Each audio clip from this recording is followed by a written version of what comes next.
What's the difference between a salesman that sells every day and a salesman that struggles to sell every other day? Here it is. A salesman that sells every day often ends up with customers that they're speaking to, and the customer doesn't buy.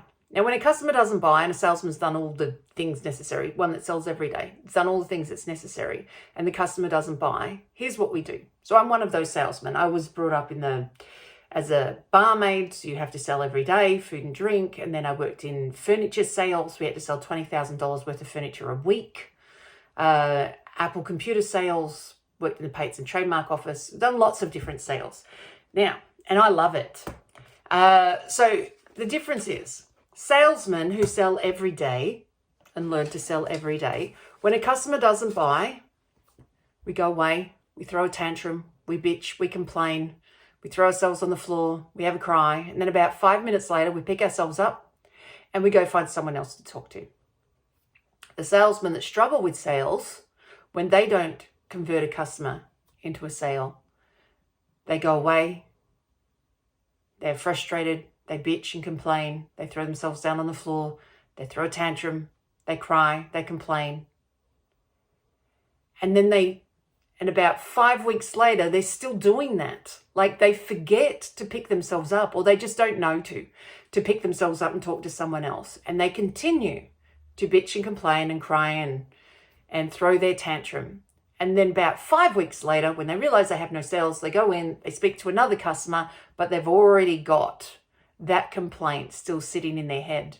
And so, of course, when they don't convert the next customer, they go away in frustration, bitch and complain, say that it's all too hard. So yes, salesmen that sell every day, we have the same problem. We just know, or those salesmen just know to just stop complaining, or complain for about 5 minutes, pick yourself up, go do something else, or go talk to somebody else. And that's the difference. Couple of little things about sales. More people aren't buying than are buying. Therefore, it means it's more about advertising and telling people what you're doing than it is to convert the sale. So when you're not converting sales every time you're speaking to someone, it's because that's the system.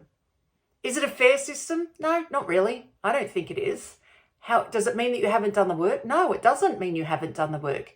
It just means that the majority of people need to hear what you're selling before they decide to buy, versus them buying every time you speak.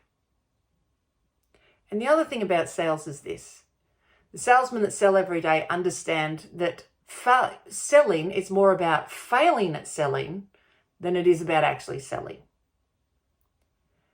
So those who go to the gym, bodybuilders, weightlifters, those sort of people, they know that going to the gym, when they fail to be able to lift the weights, they do the reps, they do the reps, they do the reps, they do the counts, they do the reps. And when they get to a point where they literally can't pull that bar up one more time, and in that moment of failure, that's their success. They know that they now have just grown strength and weight and muscle in that inability to lift the weight one more time. And if they go away for a day and come back tomorrow, they'll be stronger. And that too is the same with sales. The more you fail, it means the more you've practiced and the better you come from tomorrow.